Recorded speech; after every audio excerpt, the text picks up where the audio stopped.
бид Бурхны үгийн өмнө бас залбирлын цаг гаргана гэдгийг чимээгүй цаг буюу за QT тий quiet time гэж биднес нэрлэдэг ба. Тэгэхээр quiet time гэдэг маань тий энэ асар олон янзын дуу хоолой, дуу чимээнээс бид өөрсдөө тусгаарлаад зөвхөн Бурхны дуу хоолойг сонсох, Бурхны үгийг сонсох тэр цагийг бас хэлдэг.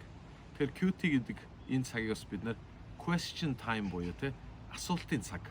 Бид Бурхны үгээр дамжуулан Бурханаас асуух, залбирлаар дамжуулан Бурханаас асуух. Нөгөө талаас Бурхан өөрийнхөө үгээр дамжуулан биднээс асуух тэр цаг юм. Энэ цаг бол Бурхантай маш ойр дотн цаг бөгөөд энэ үг ба залбирлын цаг бидний итгэлийн амьдрал болон Бурхантай харилцах хайрын харилцаа холбоог маань бүтээн барьж байгуулдаг. Тэгэхээр захим чимээгүй цагаар дамжуулан та бүхэн өдөр бүр Бурхны өмнө энэ гайхамшигтай цагийг гаргаасаа гэж хүсэж байна.